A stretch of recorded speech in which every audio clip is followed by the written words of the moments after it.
So clear. This mic is fucking giant, bro. Like a big dick shoved in front of your face. Is it okay if I speak away from it? Like, is that okay, or does that sound bad? There's a difference, a noticeable difference. So you want to right up in my face? That's better. In your mouth, swallow. Is this better? Oh my god, it's like ASMR. Am I recording now? Yeah, bro. We got a lot to talk about. It's kind of buggy, or is it me? Your video quality isn't the best, but now it's good. I'm kind of concerned. Okay, I was Fine, bro. recording. So, uh, can I begin with a story? Yes.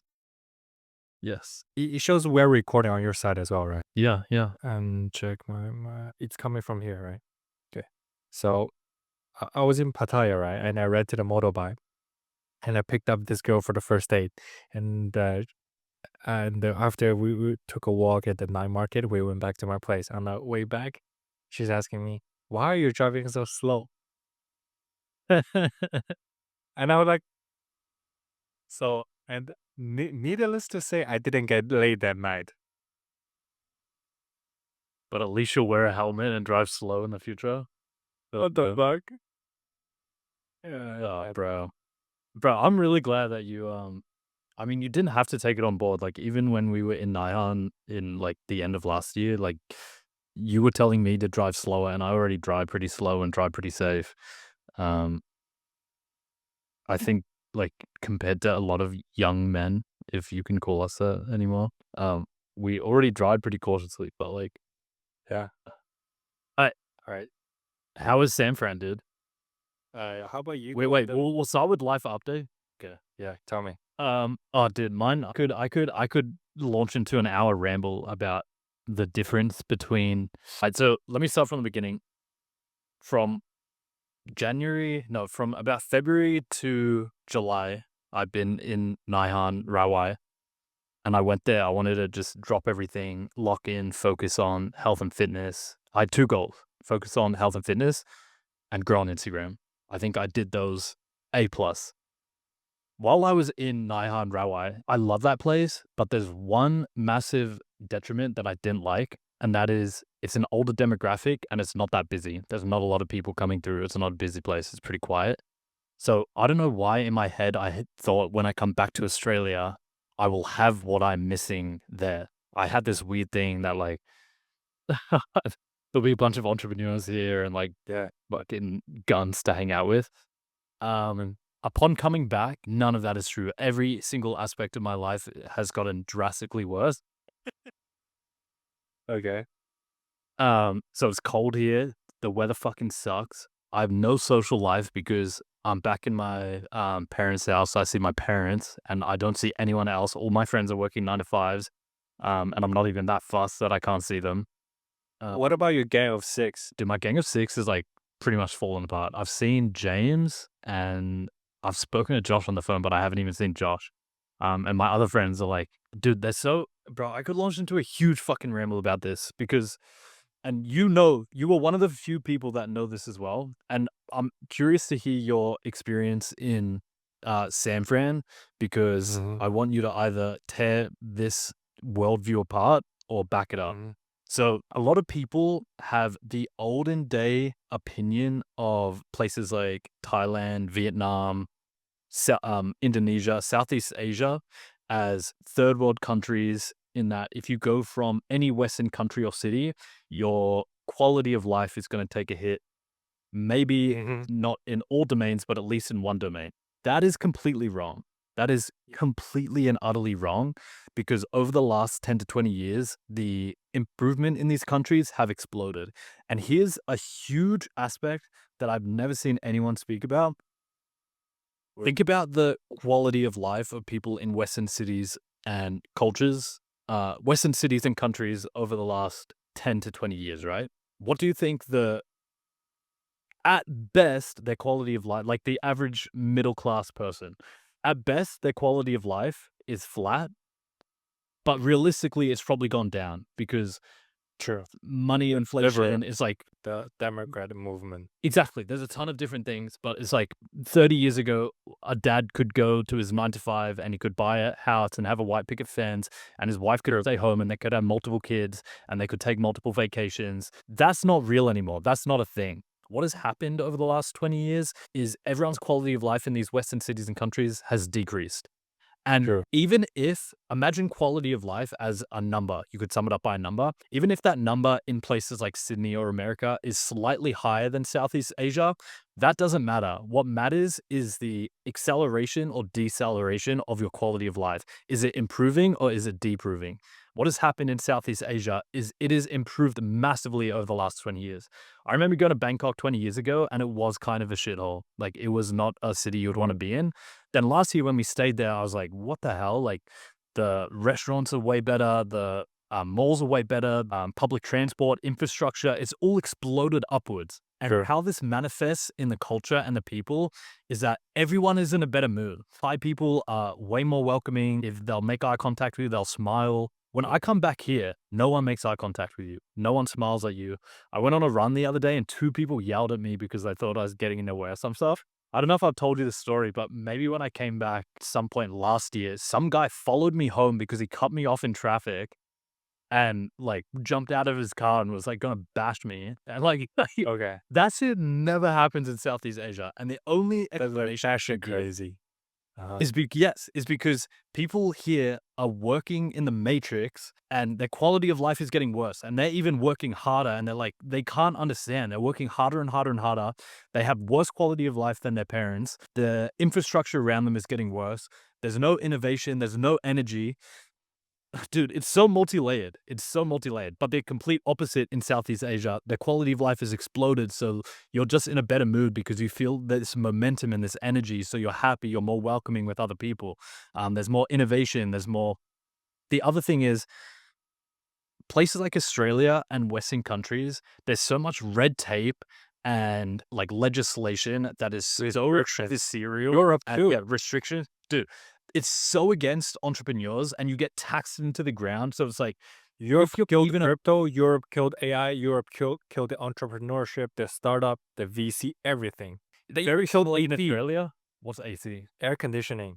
They don't allow drones to install AC, which is fucking crazy. For what? For Bro, climate change. They like it just goes so far that like because I've opened an in-person business in Australia and started making a lot of money, like almost by accident in my mid-20s. And like the amount of tax and like fucking loopholes and fucking policies and licenses and like it was like what it was like you got punished into the floor for being an exceptional asset to the country.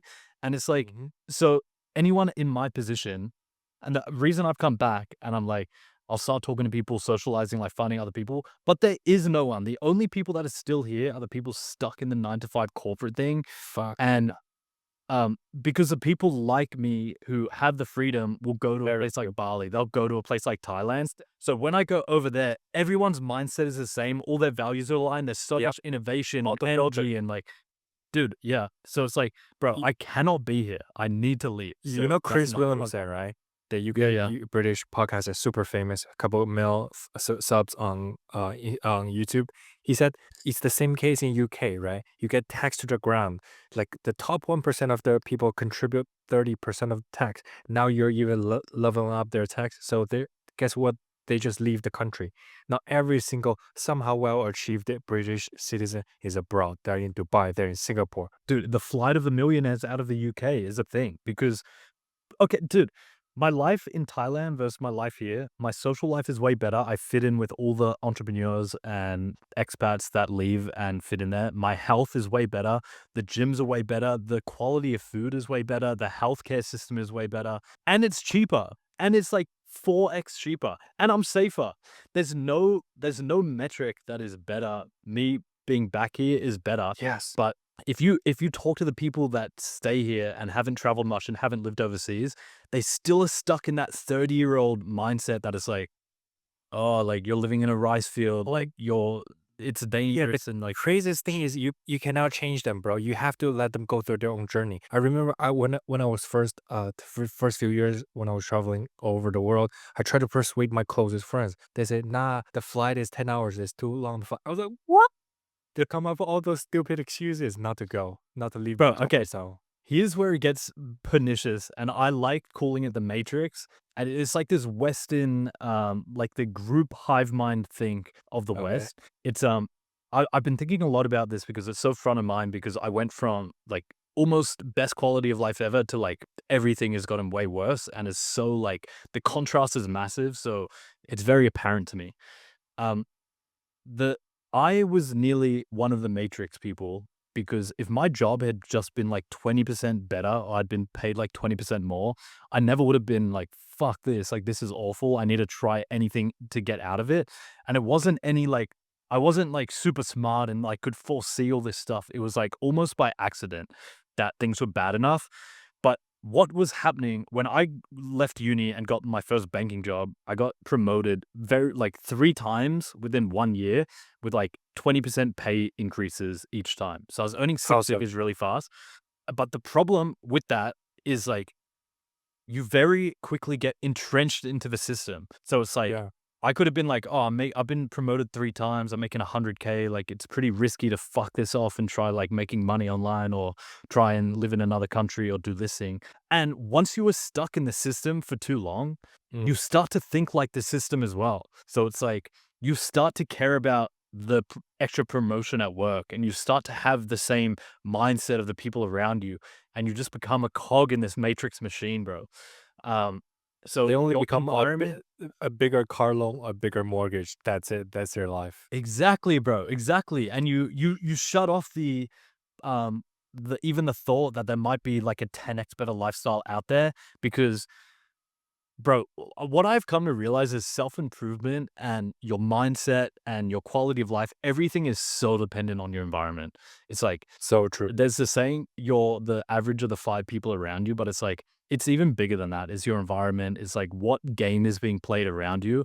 And the only game that is being played here is a corporate 9 to 5, get a mortgage, get engaged, get married. So it's like So true. I feel completely out of place. But if I stayed here long enough, I would start playing that game, even though I'm against it. Naval noticed that 10 years ago. He said that where you live determines what kind of water you drink, who you hang out with, Yeah. what people you're engaged and married to. Is the single biggest factor that can change your life. Dude, by far. So I spoke to Josh at length with this because he said to me, like, he's trying to grow on Instagram. Always been trying to make money online, but he's like, I can be consistent and disciplined for like 30, 60, 90-day intervals, but I always end up reverting back to like bad habits and I'm like, it's the environment. It's not your discipline. It's the environment. You can only swim against the current of the matrix for so long. That's And be so like, true, bro. this is all fuck. And eventually you'll get swept away with it because your environment is such a strong current. But if you can put yourself in the environment where you're going with the current and it has all the things that you want, then like you're going to make 100x progress. Because the other thing I've noticed when I was in Naihan Rawai, I had no problem working out twice a day. I was eating perfectly, calories were perfect. I was disciplined as fuck. There was no friction. When I'm back, it's like I'm eating bad. My discipline's out the window. I'm like kind of depressed. I'm kind of anxious all the time. And I'm like, I'm the exact same person doing the exact same things. But in one of these environments, it's 1,000 times harder. And it's like, Okay. dude, this is why the Matrix and it's so pernicious because it's a downward spiral. It's like if you can't break free in the like 90-day sprint that you do something or you give up hope, it's like you'll never make it out and you'll just go to the floor. Promise me one thing. Like this trip, don't go back to Thailand first. Can you go to Bali and Da Nang of Vietnam? Bali of Indonesia, Da Nang of Vietnam. Because I really don't want my best friend to be trapped in one of those. You know, Americans when they say, "Oh, I'll go a trip in Asia," which means Japan. It's always the same way. I want you to experience the Asia at its finest. Bro, I think I've experienced Asia at its fine. Like I've done enough of Thailand to know that Rawai Naihan is my favorite. Rawai Night. I think me and you try to do different things. I try and travel to find the perfect place. Yeah, but I 100% agree with you. Bali will be the next place I go. And check out put it out on for my you check out Bali and Da Nang for me. Yeah, dude, done. Because if there's a place like Naihan Rawai that is just a younger And it- demographic and there's a bit more people, Yeah, I'm I think there for that. Bali and Da Nang are great contenders, if not better. Yeah. I Yeah, really want agreed. your feedback. So book your ticket there. Don't go to Thailand first.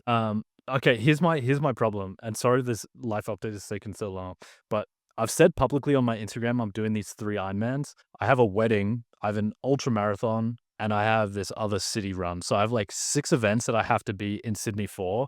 But like I hate it so much here that I am making plans of like, okay, how can I still go to these other countries whilst training like a maniac and coming back?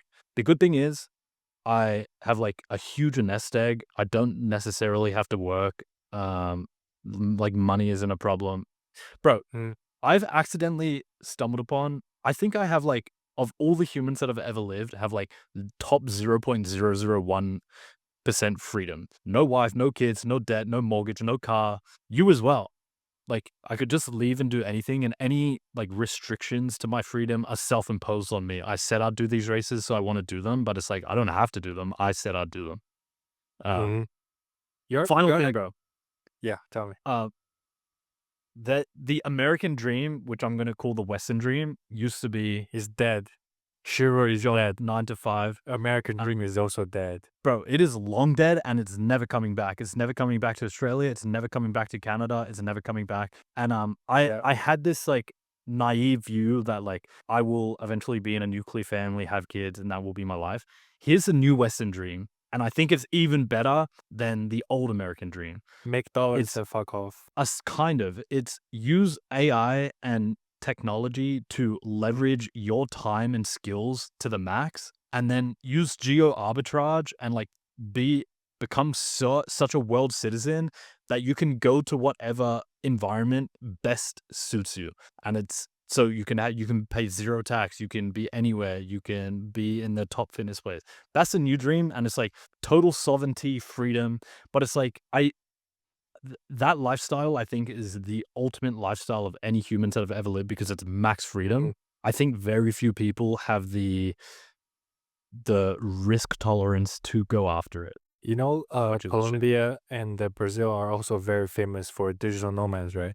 There are a huge subset of people that you and me, we don't even acknowledge, we don't even know. I'm sure that they're among them might hides our best friends, but we just don't know them yet because they are digital minded, they make internet money, and they just happen to like Latinas instead of South Asian girls. True. That's why they're there, and we don't even know them. I from my understanding, and it could be wrong and it's like totally uninformed, I think Southeast Asia is the hub and it's going to continue to be the hub. It's going to be Indonesia, Vietnam, Thailand, because bro, there's such an energy there. And when you speak to other people, bro, the thing is, I get shamed by like people that don't go there. They're like, "Oh, you go for the lady boys, like, what? You're gonna live in Oh my Thailand your whole life, blah blah blah." And it's like, you don't get it, bro. You don't get the difference in quality of life and freedom. And it's like everything is happening there. It's not like So true. it's not LA anymore. It's not these cities. It's fucking Thailand. It's Indonesia. That's where it's all happening. One very important lesson is for adults, right? We don't change people around us. We only filter. This is true for Dude. friends. This is true for girls you date. Like when we're young, we try to change them. We try to educate. We try to help them. But it never did. I never changed anybody in my life, in fact. I think the only solution I have is change myself. Dude, fucking facts. What you just said is one of the like most it's one of the harshest truths you have to learn because Friends, you girls, you just drop them. You have to filter and find a new. dude, you have to drop them, and it's so painful because you might have been friends with someone for a decade and like you want to help other Same, people yeah. out of love. You cannot change someone unless they want to change. And the sad thing is most people don't want to change. The thing I find is that there is a huge list of people like online that do want to change that you can help, but the person fundamentally has to make that decision. And there's a difference between wanting to change, like saying, "Oh, I want to do that lifestyle," but and then like Yeah. actually doing it. Anyway, that's enough of my ramble and what I'm thinking of, but that's what I'm thinking. It was amazing. I'll Round of applause. finish up with I'm staying here for the next month till the 10th of July. That will get Okay. me, I'm doing a 50K ultra. Bro, let me just say, you're the only person that reached out when I hit 100K on Instagram and was like, "Congrats, that's a really cool thing to do." Literally no one else. Wow. Other people I met in Thailand. It's only digital, bro. None of my family, none of my like long-term friends, no one gave a fuck. But it's you and then all the like group of close friends I made in Rawai Naihan that were like, "Dude, that's great." Like all my newest friends that should have the least investment were the most supportive and most like there for you. I can guarantee you that actually all your friends wish downfall upon you. Secretly, they want you to fail, so it makes you feel better about themselves. This is true for me, and unfortunately, it was so bad to the point I had to drop a lot of friends that I have in my phone contact for more than a decade. Yeah. No, I agree, bro. Because bro, here's the thing with old friends. It's if you're not playing the game that they're playing, no, if they can't beat you at the key games, and the key games would be health, money, freedom, girls, they're like the games that everyone plays. They're going to come up in their head and they'll be beating you at a game. Like they're winning the corporate game, they're winning the stability game, like just random games that you're not even playing. Anyway, enough about my rambling. I want to hear about San Francisco and if what I said is backed up by that, or you're like, nah, San Francisco's like this is different, bro. So just to like finish up, put it on the record, I shared you a guy who a really successful entrepreneur. He said that environment is everything. He never danced in his life, but he was dragged along to one of dance. There he meet people who dance. Then dancing is the most normal thing in the world. Yeah, and he carried on to dance many years after. Yeah, yeah, I remember this. Yeah. Is it So, real? bro, if I think if you were like stuck in the 9 to 5 thing and you just flew to, you were like, I want to see what the fuss is about, and you went to Bali and were like, or Thailand for like a month, 2 months, and you were like, let me just be around it, you would get so inspired by. Have I told you about the Koh Samui guy? No. Tell So, me. um, when I lived in Koh Samui for it's about 6-ish months, like split into two, maybe like over a year. This was 2023 when I was like first like solo traveling and trying out a few different places. Mhm. In a co-working space, I met this guy called Tom Sparks, who you might have seen. He's a guy who documented his 75 hard on his Instagram, and I was like, oh, that looks cool. I'm going to do it now. And then that sort of led to the Instagram thing. Yeah. Anyway, at the time, he had a friend, his close friend was selling a digital product online, and it was teaching teenagers how to get over their porn addiction and stop fapping. And I was like, that's a Okay. wild Quitter. product. Quitter? Yeah. I was like, "How much profit is he doing a month?" And he's like, A lot of. "Genius thing." Yeah, he was doing over 100K profit a month, and he was doing it by using Facebook ads to target the parents of the kids, because obviously the kids are not gonna buy a high ticket how to quit porn and masturbation course. You know, I was like, "What the hell? That's pretty interesting." That was his friend. Anyway, I've kept in somewhat touch with this guy, and I saw he moved to Bali permanently, and he keeps messaging me to come to Bali. But I Same. saw I've he been encouraging you to go. Dude, so many people. It's like the universe is screaming at me to go to Bali. Anyway, I saw he's teamed, like, I follow him through Instagram and he's teamed up with a business partner. I randomly got a Facebook ad of Iman Gudzi talking about his business partner, who I recognized through his Instagram post. And I was like, what the hell? And Iman was saying, yeah, I've been like working with these guys and they're now doing multiple 6 figures a month. And I was like, what the fuck? So I messaged Tom. I was like, is this legit? Are you guys? And he's like, yeah, we did 400K profit last month, and they're selling an info product to teach people how to launch their own podcasts, like a super fucking niche info product. And I was like, Okay. what the fuck? Anyway, that's just an example of the type of people. And then I come back and I talk to my Amazing. friends, and like, no shame, it's like, but like they've got a promotion at work and they're making an extra 10K and they've Got it. renovated their bathroom. And it's like the difference in energy and like momentum and things that are happening. It's like it rubs off on you. The people that you're talking to, like you wouldn't even think about this info stuff. Okay, since we talk about startups, I have some ideas. So did you see the reel I sent you? Yeah, dude, that was actually It- super impressive. It's like a gamified progress, and it's amazing. Why people are addicted to games? Because every single like a system, whatever, uh, the tactic you use to get people addicted. That's a very good example. On top of that, if you make it like not instead of a vitamin pill, which is nice to have, you make it a painkiller, which is a must have. You can have so much more potential. For example, you know this app called Height or something taller. it's an app that teach people how to grow taller. Wait, Basically, you're saying that's like a painkiller? yeah. Do you know how bad people want to be taller? Like, Yes, I know. I think mostly boys, and another app. But how is that real? How to get girls? The GPT, right? Yeah, bro. The Yeah. pain point is not a nice have, but I encourage you to go deeper about. No, I like that thinking. I think you need to think like if your whatever product is like, how does it tie back to the like core wants of humans, which is they want wealth, health, and love, and like how does it come back to that? And that's the painkiller thing. It's like if you're selling a 75 hardcores, which thing is it tackling that? Anyway, bro, tell me about San Fran. I need to know. But for your 75, you could easily make it a gamified, like a map, like a lock. Gem The stuff. app you sent me, I think, is genius for like selling to my totally- audience. I was trying to maybe can spark some ideas in you. Yeah, dude. Personally, I'd much rather buy that so I could get like a medal, instead of just a course. If I complete, nobody will care about. That is true. I think you need to gamify it. What, bro? The most locked in I've ever been was using the app, which is just a daily checklist like Corona? that. Oh yeah. No, it's the like official 75 hard app. But Oh yeah. what you sent was like a way better, cooler version of that. And bro, I operate really well under like you have your goal set up, so it might be like 10,000 Instagram followers, and then it's like I break this down into daily tasks, and then break it down into a checklist. If I wake up and it's like I have 6 things on my phone, it's like you need to check all of these off. That's when I operate at my peak. That is It's addictive. so dumb simple. But if you can make a like gamified version of that, which it seems the thing you sent me was that, it's like I'd be unbeatable, bro. And I think a lot of people operate like that. I think if you like build an app like that, you start from the niche of 75 hard, and then you give people their customizable own game map, like for whatever challenge.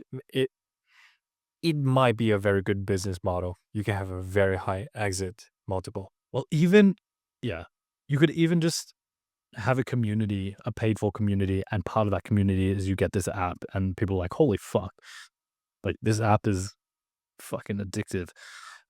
Bro, tell me about San Fran. Okay. Are you like it seems you're in a share house right now or something like that? I'm on the living room. That's the kitchen. Oh, sick. So Give me the full breakdown. Wait. So last I heard you were in Pattaya. Did you go back to Bangkok? I went to a couple other Thailand cities, and yeah, How were they? What did you get up to? it's nice, but still Bangkok is my favorite. I went Okay. mainly for a tour and also meet a girl who I like a lot. Okay. Did you know it before going? I haven't been those places before, so might as well check it out. But nothing stood out as like, we'll go back here. Not really for the girl, yeah, maybe. Oh, damn. This is And just she's pretty nice. I'm pretty goddamn sure she's listening to this podcast, because last pod, there's a split a second. I panned the laptop, and there's a girl like laying in my bed, but complete covered in quote, and she pointed out that to me.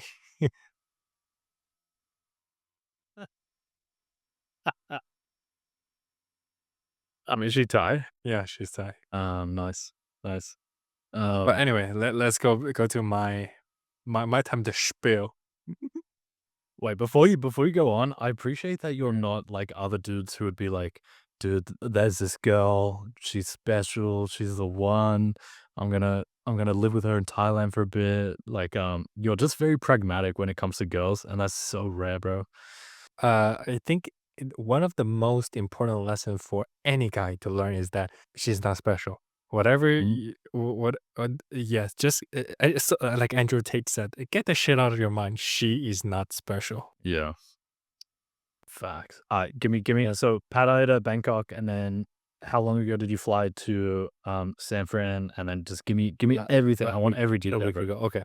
So the general theme I give it to you first is I call myself being very negative and sinister. Sinister is such a word I haven't used for a long time, but in this case for me, because I wasn't surrounding myself with the right friends, and the last time we did a pod was 25 days ago. I didn't get really any positive influence. So New York City is building 4 jails, right, in Manhattan, maybe 5, 6 stories tall, pretty narrow, but each cost 1.5 or $2 billion. So it's a very apparent like money laundering, under the table shady deals. They built some toilet in the park, right? Small, that cost 200 grand, which is bullshit. Right? The army, each cup, right? A regular cup, $500. So it's very obvious money laundering. But the info I got is like, the apple juice people, they're cheating the banking systems, right? They loan themselves the money, then pass a law to forgive it. They use that money to invest or buy more government influence. During the financial crisis, right? They make all the risky bets. If they win, they reap all the reward. But if they lose, then the taxpayers bail them out. I was just in this solace without a proper tribe for too long, and I start to deviate into this dark path. The Chinese regime, communism. I start to only focus on the negatives, like what's wrong with the world. If I see a new building being built in SF, I think, oh, how much corruption under the table, you get to like get this planning passed by this law and everything. Yeah, that's my case. Okay, so you were stuck in very negative thought loops. Kind of, yes. And have you fixed that? Are you still in these bad thought loops? Now I'm starting, like a couple of days Saturday, I start to meet more. I start to go to hacker houses, like a founders club. I meet tech founders who are building robotics, whatever social app, which is cool. Start to feel a little better. But how is your experience like being back in the US? How is San Fran as a whole? Is it fucking dangerous? So San Fran is very bad. The first night I got off the train station around midnight, and it's filled with homeless people, and these homeless people are covered in piss. The fortunate thing is they don't come harass you. They fold in half because whatever drug they take, you're a zombie. They're like that, and when they take the bus, they never pay the fare. They just sneak it from the back, and they steal stuff from grocery. I still don't understand how possible it is capable for a human being to pass a law that if you steal under $950, you are free to go. There will be no charges whatsoever. That blew my mind to this day. So these people just steal whatever they can, and there's like a designated corner which I pass by. Guess who are the main customers? They steal clothes, groceries, rice, right? Whatever, uh like nuts. uh it's older Chinese people. They meet up with them, like buy them for cheap for cash. So it's a fucked up place. Yeah. But are you what is your overall goal to get out of being in San Fran? Like what was your original motivation for going? Is it living up to that original motivation? Do you foresee yourself being there for a long term? Like give me that Okay, I've breakdown. only been here for a week, right? I still think this is the most concentrated, talented place in the world. If I want to get a large sum of wealth as fast as possible, this is the place to be. Are you getting inklings of that being there? I have no idea. Let's see. So So far, like I'm the people happy. that you're meeting and talking to. Yeah, I haven't talked to enough people, but let's see soon. By the way, San Fran is very expensive. This shitty place I got is $3,600 a month. US? Yeah, For just you? this is a living room and that's a kitchen. It's not even that big. It's a Or a large. share house? Yeah, Damn. 2 rooms. Fucked up. That's a roommate. What the fuck? That's crazy. It's nice. He doesn't smell. Um, is he like young into tech and stuff? Yeah, he's trying to build, like, still like a lot of young people. I think they're building stupid shit up. But again, who am I to judge? I might be the stupid one. That's funny, dude. I love how blunt you are. Because it's true. Like, most people are probably building stupid shit. Yesterday, okay, I'll tell you. So yesterday, the guy I met at Hacker House is building like a Twitch app. You can pay $10 to ask the streamer to do whatever you want. It's like a dare challenge. That's it. It's fucking retarded, right? I was like, well, if you have Twitch already, and then I said, don't you have Twitch already? Like, and also TikTok, you can donate. No, she said, no, no, no, it's different. AI will automatically make this into Oh, God. a reel. I was like, holy shit. And my roommate, he's building probably goggles that can prevent your eyes from pollution.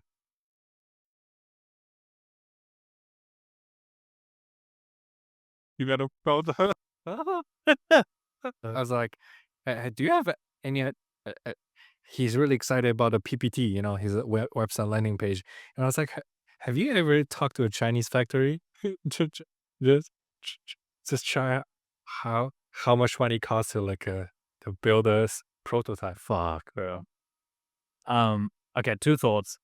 Two thoughts. When Mark Zuckerberg built Facebook and there were no social medias before Facebook, it would have sounded like the most retarded idea of all time, right? Second of all, it sound pretty retarded. This, so maybe, however, rubbing shoulders with like the innovators that you would want to. Those are like more memorable. So, of course, they're successful ones. In the same hacker house, there's a guy raised the Series A funding of $30 million. So you cannot judge. Damn. And the other, like, it's a long haired Japanese dude. It's already come off as a ninja. He's super good coder. He's building the like AI tool to help you use natural language to program whatever. Just cool stuff. Fair. So do you think you're going to, is your goal to like just get amongst it, talk to people, see what people are doing, like kind of absorb the environment, Yeah. team up with someone, that kind of thing? You don't have a specific idea yourself? Hopefully, I meet another guy like you. That's enough. That'll be worth it for the trip, you know? Our lifelong friends. Oh my God. The amount of value. Sure, bro. Fuck, bro. Dude, yeah, the other thing are you going to be there for like a year? Are you going to be there for like 6 months? I don't know, man. I don't know. I'm a free bird. I have a prediction that you won't be there much longer than 1 to 2 months. And my prediction for that is I think you have seen too much to live in San Fran for too long. That's my prediction. I think the main problem here is the government policy. They encourage theft. If a guy just smashed the car window, I will show you a picture later. People put a like A4 printed paper on the car window. Please don't break my window. There's nothing valuable inside. Or the Chinese restaurant says, we don't have any cash in our register. Please don't break our window. Because why? Like, you can break whatever window you want and you will not be persecuted. There will be no punishment. That's one stupid aspect of the law. The other one is they just enforced, I don't know when, a $20 minimum wage. That's fucking stupid. Why would you do that? Bro, hearing shit like that is like, how the fuck does because it's true that all the talent and all like San Fran is the city to be in if you want to be on the forefront of tech, innovation, AI, entrepreneurship, you have to be in San Fran. But hearing all of that shit is like, why the fuck is it in San Fran? Let me get my rant on the $20 minimum wage. Like I'm a big hardcore fan of economics, right? In reality, what will happen is, first of all, if I'm the restaurant owner, if you can only make me $5 an hour, I'm not gonna pay you 20. What I do is I expedite the process of like automating user robots, whatever, to replace you as soon as possible. If you still force me, fine, I'll go out of business. So the remaining people who was there perfectly fine making 12 an hour, they don't have a job. They make zero now. They could become reliant on your welfare, right? And so they probably vote more for the Democrat for more welfare. So the minimum wage never works. And there's also like they have a rent control. Guess what? Like a huge, probably 20% of the local housing supply, let's say it takes me like 10 grand to fix up everything and rent it out. But you tell me I can only rent for $800 a month. Fuck it. I will not renovate. Just leave it empty. Dude, I have a prediction. I don't think there's no way that San Fran remains the like hub for innovation over the next like 10 years. It has to move. Bro, talent moves to where they're treated best. And I think we would both agree you're treated best in Dubai, Thailand, Indonesia. Singapore. It's like, yeah, Singapore. Like it's Southeast Asia or the Middle East. I think the Western dream, it's like, dude, we're projecting out into the future. You need to put yourself where things are going to go. And I'm so certain it's going to be Southeast Asia and the Middle East. But because of legacy businesses and the way it used to be, it is still San Fran. So I'm glad you went to San Fran and very curious to hear how it goes. What you said is so true. If you can find one person. Yeah. You know how I visited Ukraine before the war started? Visiting SF before it goes retarded. Yeah, Goes into a ghetto. Yeah. Well, have not my relatively easier. move there, like, yeah, that all yeah, super retarded. Yes, the Um, opt-in. yeah, Austin. But I've heard bad things about Austin as well. The homeless. It's like, bro. It's like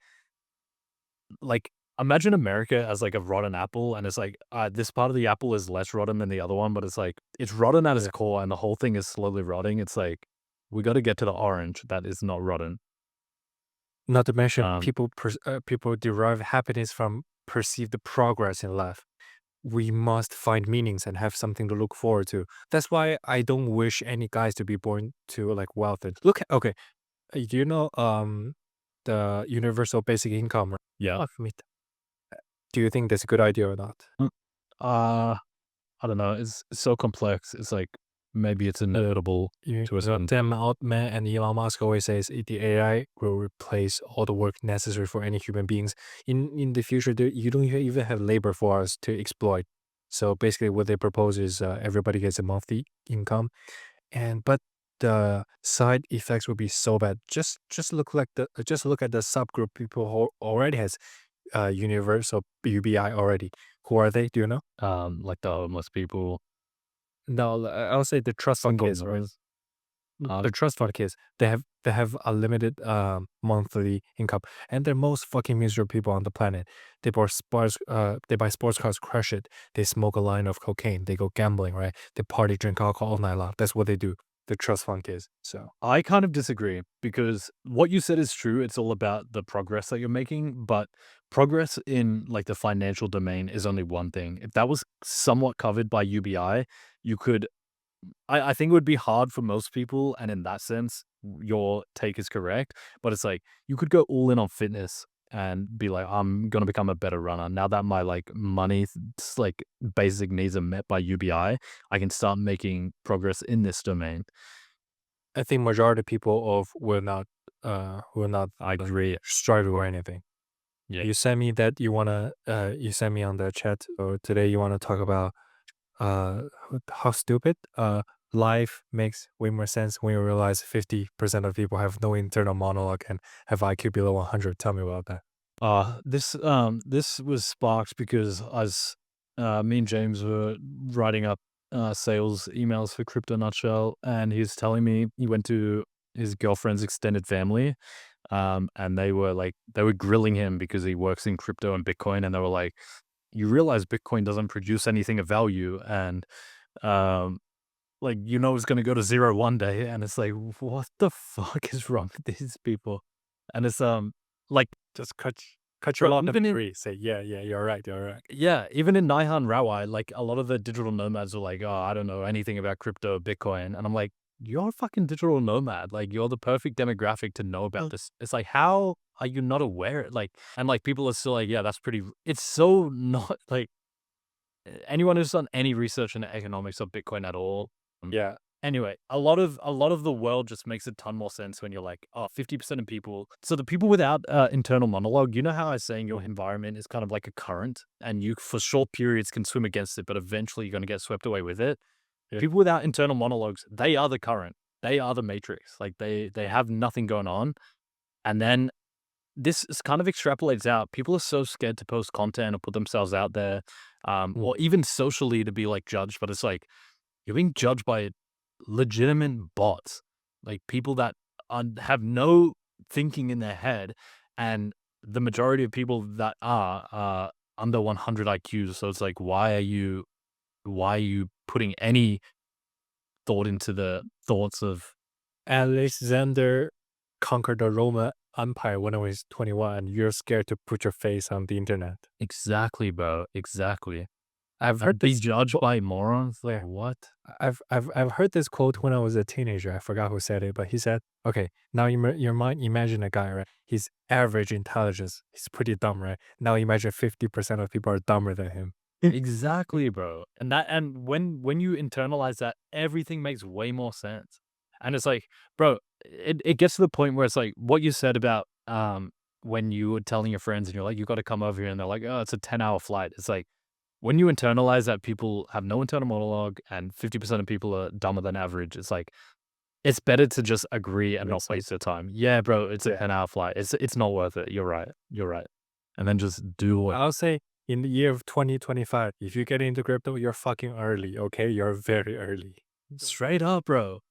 You were still so early. The other crazy thing with it breaking all-time highs, and I'm plugged into the crypto thing. No one's talking about it and no one cares. It's so weird. It is so weird. No one gives a fuck. Yeah. All right. Next topic is, do you know what's ICP? There's a crypto ICP. No. It's well, it's like a for marketing term. It's ideal customer persona. It's something you need to be very selective about. Okay, selective. So ICP is when you select a type of customer you select who gets extraordinary value from what you do, and you become exclusive for them. Do you need an example? Oh no, I think I can wrap my head around it. So Give there's me an example. okay, Esther Perel. So she's marriage counselor, but she only exclusive counseling for billionaires, and she charged a quarter million for something. So What are you? Sorry.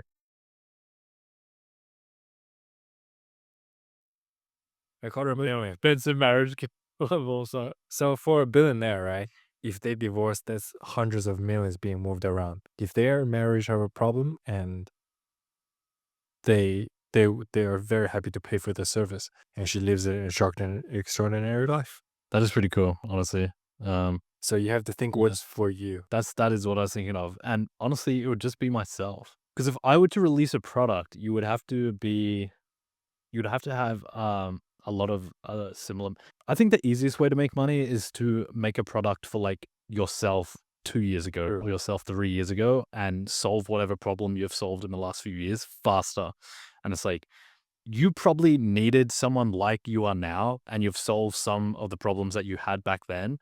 But the way you solved it is you took information, a little bit of information from this guy and a little bit of information from this guy and a bit of guess and check and a bit of action, and you combined it. You could probably help someone do the same a lot faster. And we're not as different as people think. So it's like probably a ton of people will have the exact same problem that you do. There's this. Never mind. Okay, what do you want to talk about next? What have we hit all the things I sent to you? Environment, Yeah. yes. Oh, yearly adventure, I want to hit. American Hey, Dream. we should have done that. We should have done that when I was in Asia, and I invited you, and you said, "Nah, I got this. Like, I have very dedicated to the 75 hard." I was like, "Okay." I don't regret that because 75 hard was a big dedication. Bro, we can Well, still that's it. do it. We both have ultimate course. freedom. Um, Sure. the type of things I don't know why, but my intuition is saying to climb a mountain of some type. I think would be Okay. cool. Like a 3 to 4 day climbing a mountain. That's what's going through my head. When I was in Guatemala, I climbed a volcano, and midnight you just get a hot cocoa, and you watch the volcano erupt. In the morning, That's you awesome, bro. clouds to watch sunrise. Okay, let's actually talk seriously about this. What made the Hajan Loop so much fun? To me, it was extreme novelty was one aspect. Like all of us, it was the first time that we'd done it. It was brotherhood. There's like no girls involved, so there was no like. I don't think me, you, or Josh would act weird. Let's say there were girls in the Hajan Loop thing, but it's a very like brotherhood thing, which I think everyone is sorely lacking because you never see your bros. We didn't even have that much of a like cool group, you know. Like in the real I sent you, he said that it's very important, like who your group members. We don't even have that much cool group. They're just like not bad people, not nice people. We didn't really talk. They're pretty neutral. I agree. Yeah. Yeah, But what made it we special, I had a think, good experience. Imagine great if we are experience. closer friends. But Or the like, yeah, imagine the group was good. How much more fun it could have been. sure, I think shared suffering is a major part. So very true. like it's not just the highs. The good is only good. I think what makes something memorable is actually the bad parts. It's like when we had to fucking wake up at 4 a.m. and get off the bus. It's when they wouldn't let us on the bike and we still got let on the bike. It's when we were fucking driving sleep deprived. Dodging the Oh. police. Yeah, dodging the police. It's like all the bad things are the most memorable, like fun things in retrospect. So that's a definite side thing. And I think it has to be multi-day as well. So those are the things I think has to be novel Agree. to every. If it's just me and you, both of us have haven't done it before. It has to be a multi-day thing. There has to be an element of suffering. So like if it was like a multi-day mountain climb, so important, bro, to make something Actually, do it memorable. in a van. Like, what the fuck? Bro, and so it's true. It would have been like the 100x less memorable. Uh, bro, compare the time me and you had in Naihan, which was a lot of fun, but there's no suffering. Sure. Like it was like we were at the beach, we were having coconuts, like going to restaurants, but there's no like going to islands. Like we probably did more things, but there was no suffering. And Yep. I remember the Hajan loop 100 times more than the Naihan thing because I think of the suffering. That's why Jesse Easter has always been preaching you need to suffer, right? That's how you create a life filled with memorable memories. That's bro, if you want to do the Iron Man with me, that is that is probably the most suffering fucking possible. I think I'll be drowned in the water. Dude, honestly, the worst thing is this fucking bike, bro. So running is fine, swimming is fine. The logistics that go into biking, bro, that is suffering. It is fucked. Have you cycled where you have to clip into the pedals? Dude, it's hell. But I I know it hate is. biking. I fucking hate my biking. God. I had to practice it today. I nearly fell over twice because once you're in the bike, it's not like normal. Like you need to do a fucking special heel kick to get out the bike, and it's like it's weird. I hate it. I agree with you. Iron Man would be a nice challenge, but again, it comes down to like choose what game you play very carefully. Do you want to like get a medal, a cool tag that you are an Iron Man, or do you want to use your 20s to explore the Earth, right? The map, the gaming map you're born into. It's true. It's true. We have to choose our game very carefully. And yeah, the reason I've committed to it is it will always be on my bucket list to do an Ironman. I've always had that fitness thing, and it's so logistically heavy and so training intensive that it's like this is a perfect time. If I'm gonna layer up my life with more responsibilities later on, now is a good time to get it out of the way. But if you didn't have those drives, it would make zero sense because it is a fuckload of sacrifice and commitment. I totally Um, agree.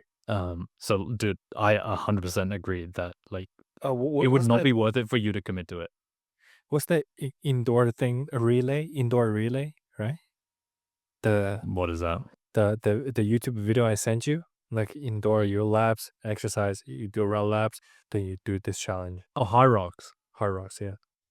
There, and also there's like this thing you climb the mountain, keep climbing until you achieve the height of the Mountain Everest. Like many games you can choose to play in the fitness alone, and there's this you run in the same couple 4 or 5 miles every hour until you're the last man Yeah. standing.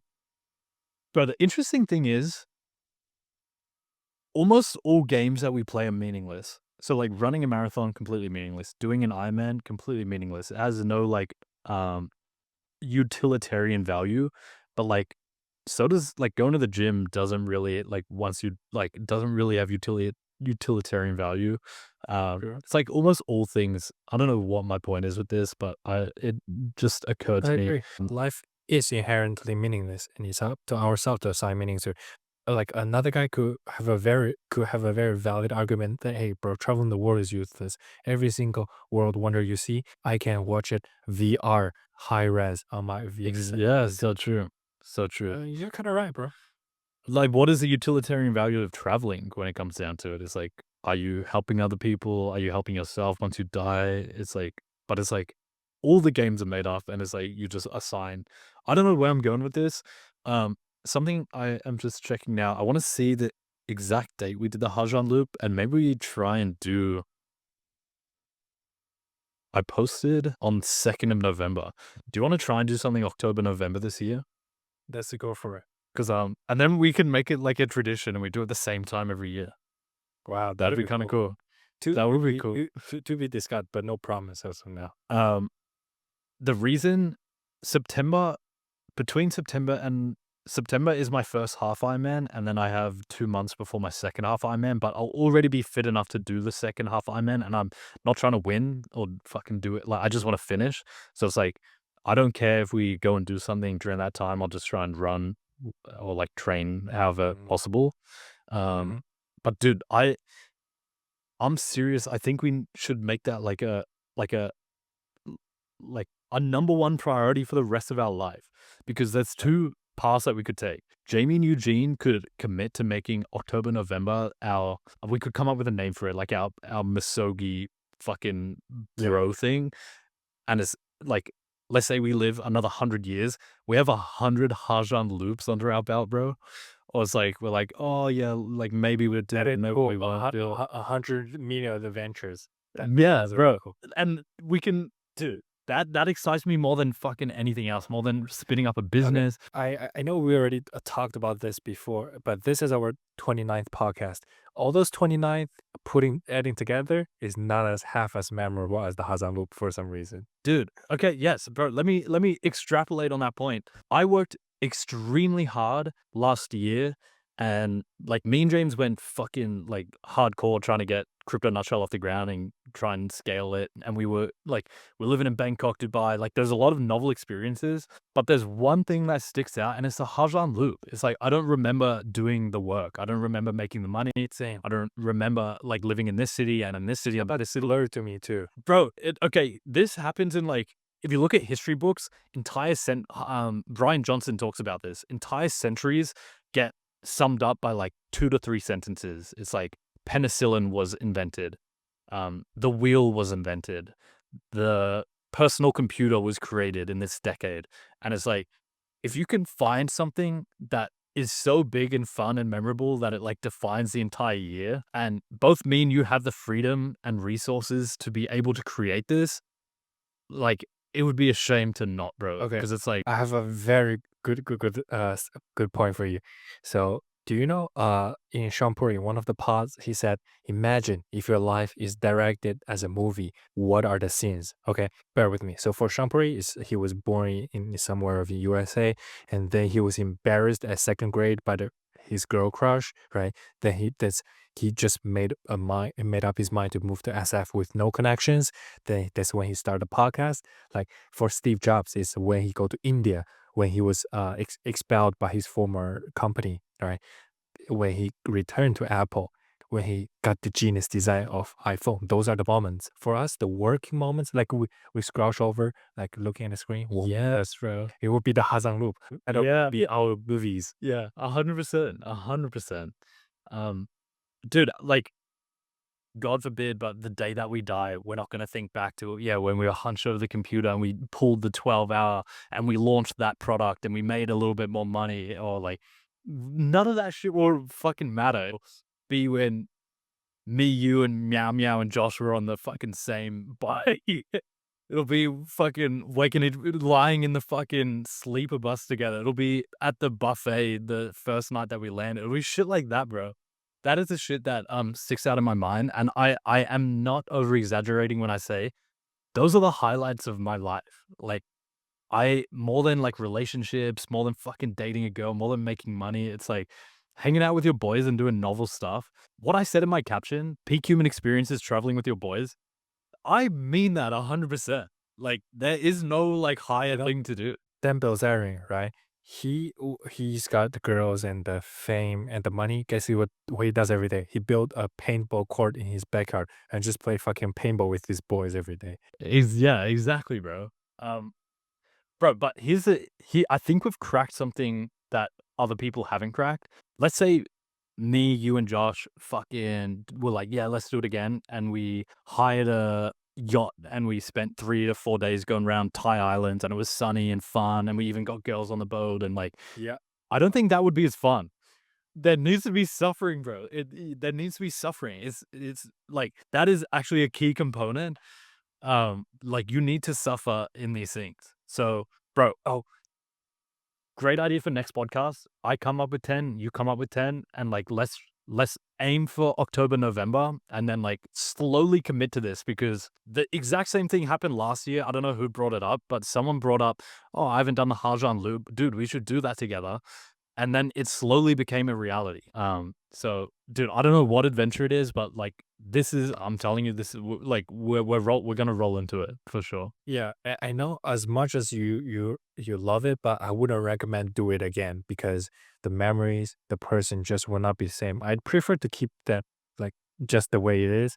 And I'm sure this isn't even that famous, bro. Like, imagine we go on like a cruise boat.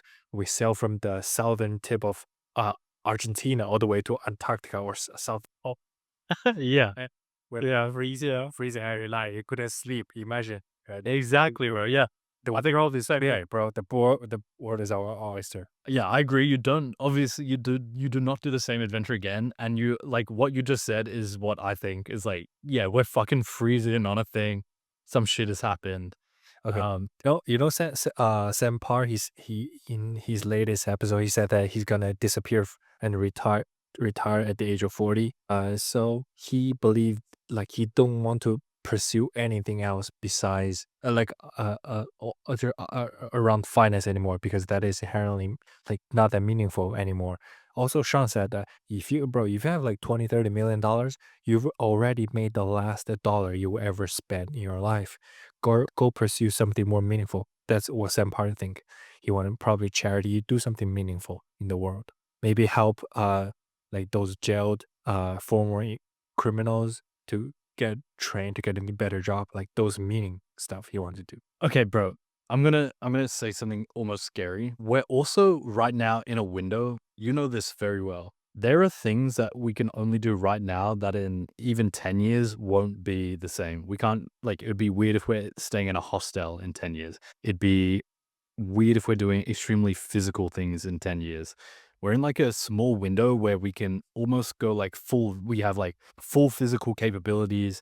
We're young, so it's like, it's not weird if we're staying in hostels or like going to fucking parties or clubs or like, it's like, there's certain experiences that it's like what you said, sailing from Argentina to Antarctica. Like maybe we could do it when we're 50, but it's probably not as like, it would be weird if a 340 okay, it wouldn't be that weird, but, like, I hope you understand my points.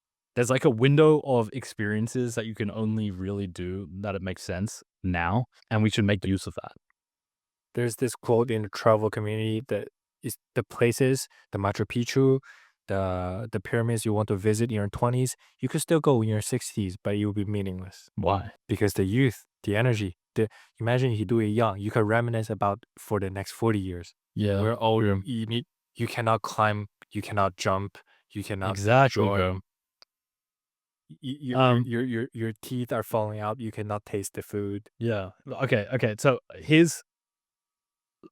I like leaving things on actionable things. We both come up with 10 things and then we pitch them to each other next week. No, 3 each. We look at like 10, all the options, come up with your 3 best. Best case scenario, we have the same experience on each one and it matches up. If not, we like pitch it like we pitch a startup and then decide from there. Yeah, okay. You like that I'm idea? not too passionate about that, but I'll try. Because Why? life might happen. Because if I get involved in a startup, I might go through what you went through last year. Just a lot. Yeah, true. Good point. Yeah, life could happen, and that's why I cherish the moment. But just for like a thought exercise, we don't need to commit to anything. Okay, Um, sure. Because like, bro, we realistically it could be a week. Take a week off, take 3, 4 days off, and we get this done. That's true.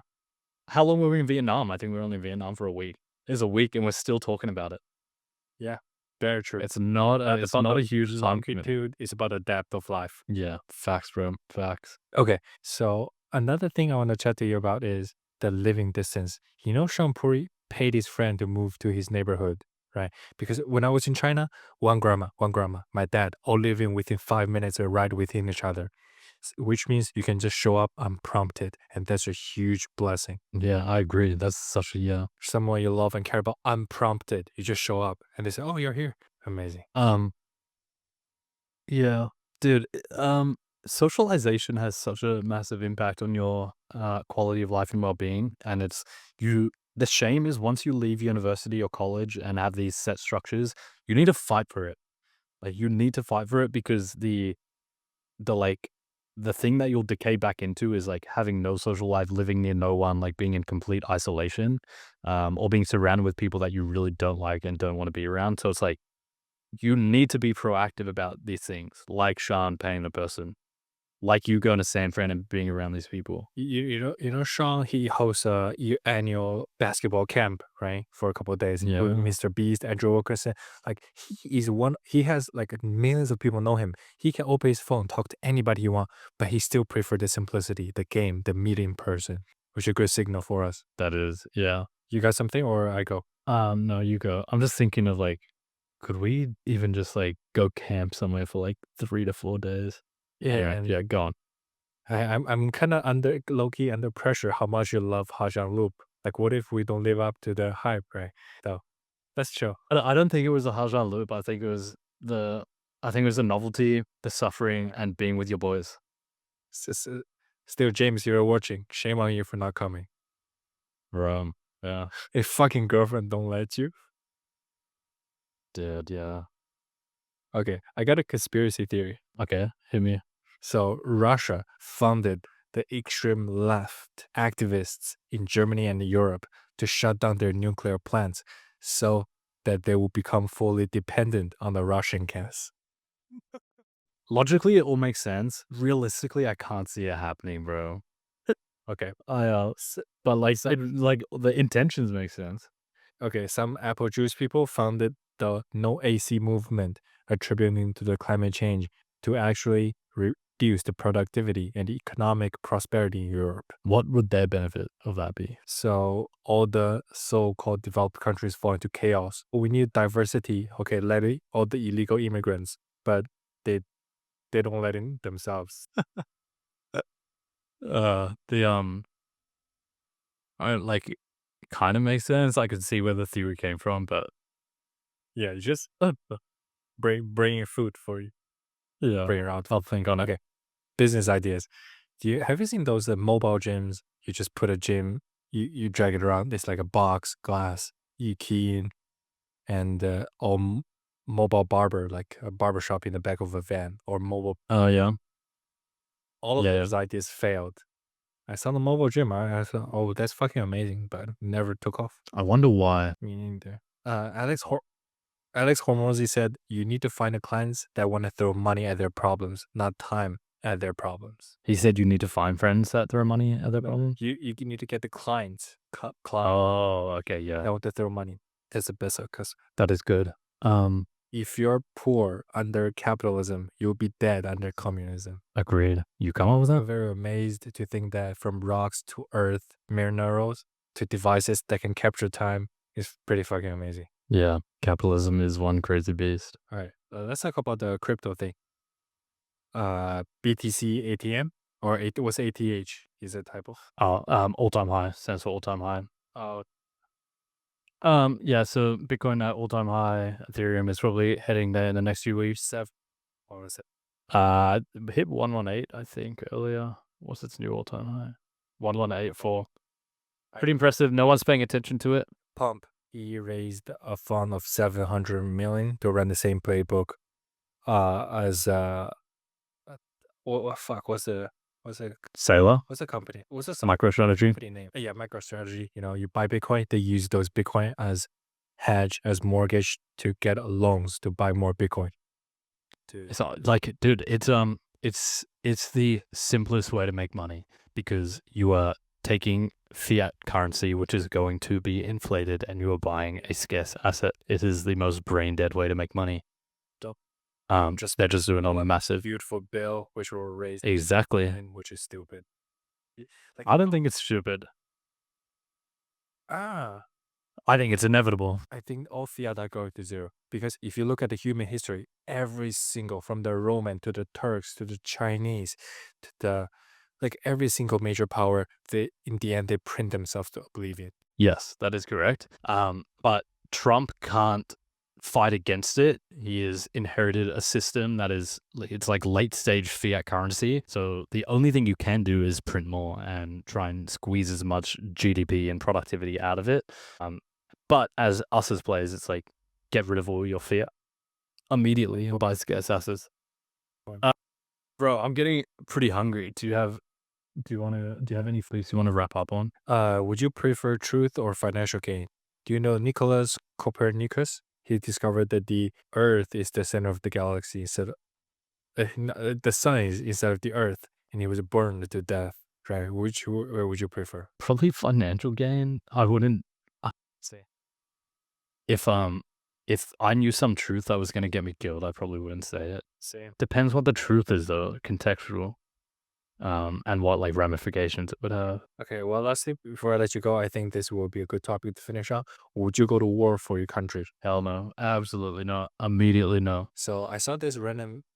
Tell me, sorry, why? You cut out. Heard you saw some random. You tell me why you wouldn't go first. All right. So I'm a citizen of Australia. If Australia went to war and tried to draft me into a war, why would I not go? First of all, I don't want to get blown up by a drone or by some autonomous bullet or some shit in a country that is not mine. Third, I don't feel connected to my country whatsoever. Both of my parents are from different countries. I was born here. If I go outside, there is no uniformity in the nations or values or cultures here because it's all been imported. There's like 12 different ones. So what am I fighting to uphold when it's a complete mismatch of culture and values?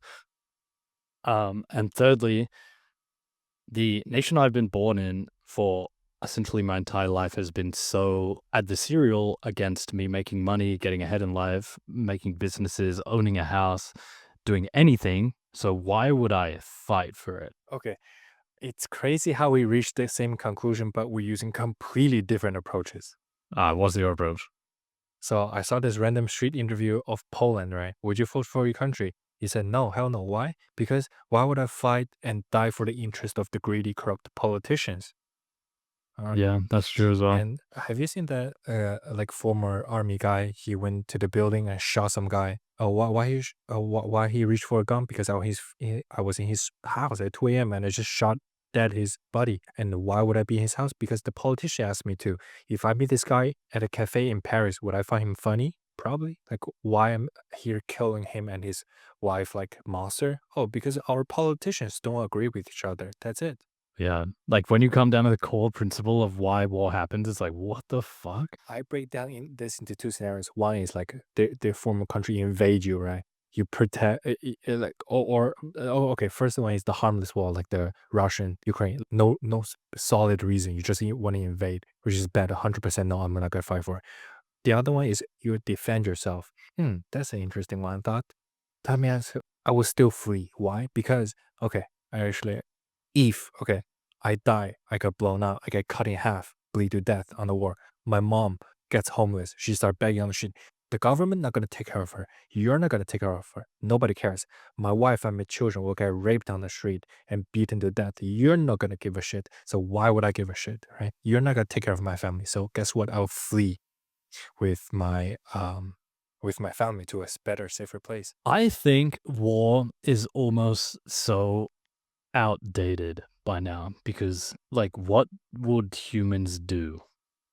And it's kind of being proven in Russia and Ukraine. It's like, what can a human do against a drone? Like, what can a million humans do against a million drones with explosives? So, like, what is the value of a human being drafted even?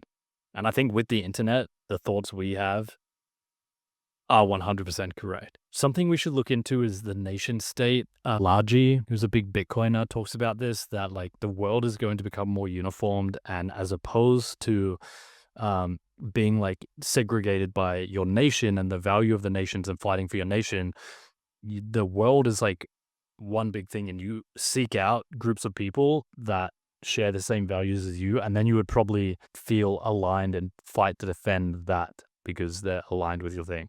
Like, yeah. Anyway, bro, I think we leave the pod there.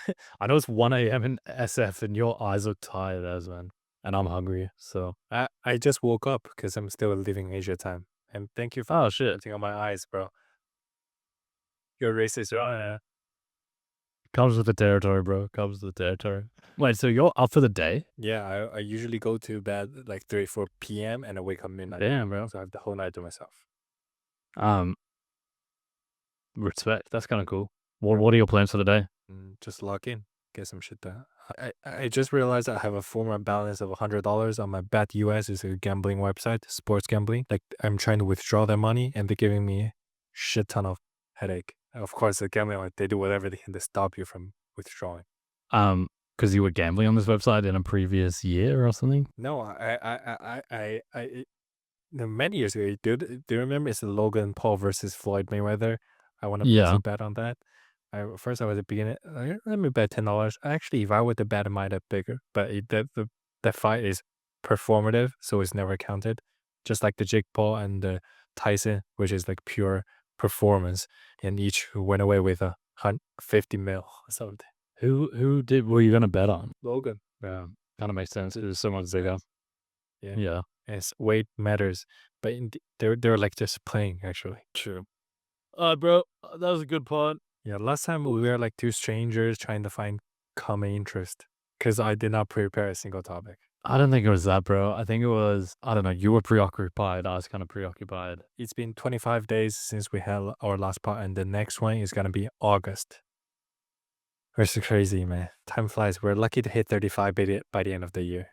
Yeah, fuck, time does fly, dude. Yeah, like a month, boom, month, boom, month. I'm kind of enjoying life, bro. I am, like, life is inherently meaningless, and the more you can embrace that, I think is good. It's like, just have fun, enjoy the ride. Tell me before you go, the last topic, like quick one, the girls. Are you getting any?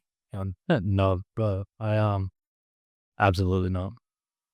Go to Bali, bro, Bali. So I went on Tinder and Hinge, and I got like crazy matches, and like was messaging people back and forth. But it's like, so I ghosted them, they ghosted me, because like live with my parents, and I was like, what am I doing? Like, what is the end goal of Sure. what is the end goal of this? Go to Bali, bro, Bali. Yeah. So two things was, I very quickly realized, even the girls I was talking to, I was just like, I don't relate to you at all. Or like not respect, but like, if someone's in the corporate 9 to 5 and living this life, and you are so like polar opposite, it's like it's very hard to get along with them. Whereas I was actually meeting quite a lot of girls in Thailand on that wavelength, and it's just much more pleasant. I think this year I've very much overcome the like lustful thing of like where you'd chase girls that you would have no interest in dating long term, just for the fact that like you want a short term relationship or a casual thing. That even, yeah, that like on my list of priorities has dipped down a ton. I'm also second guessing, like, do I even ever want kids? I was so sure of that last year. Now I'm unsure of that. That's crazy. That is I crazy. know it's a big change. So it's like, You can be I don't know. father to my kids if you don't have it. Yeah, I'm just like, there's a lot less pressure on me to do anything. It's like, I'll just have fun. And I think it's the best things in life come when when you don't approach things from desperation or like a chasing frame. Um, I think that's when the best things in life turn up. Reminds me of a meme. When you realize you have free will, then you do some weird stuff. Exactly. Yeah. You go into a bush or something. I'll let you go. No, how about you? How are the girls in San Fran? Are you even trying? They don't exist. They don't exist. It's 90% dudes here. So you're not even trying? No. Yesterday when I was at Hacker House, there was some sort of meetup, right? There's like probably 2-3 girls, and some horny Chinese guy was trying to make his move, and I observed like, huh.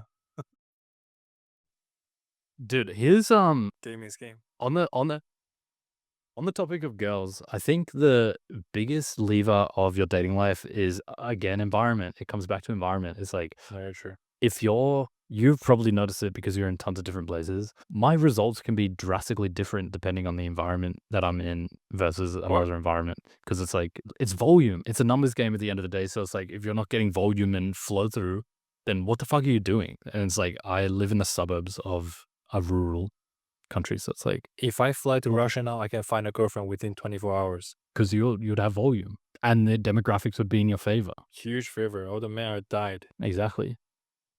And we are here swooping in, getting their women. So why aren't we in Russia, bro? I'm applying for the visa soon when I'm done with SF. Again, I want. Well, you're one of the most interesting people I know. right before the age of 30, because that's when I gonna have kids. If you pull this off, like you make your bag in San Fran and then go to Russia and then have kids, it would be a pretty cool story. Yeah, That's the pod. that's about. Enjoy your day, bro. Pleasure speaking to you. Let's come up with 3 potential ideas for like a adventure that we don't have to commit to, but would be fun. Yeah, my place, your place, the hotel. Yeah. See you, bro. Peace.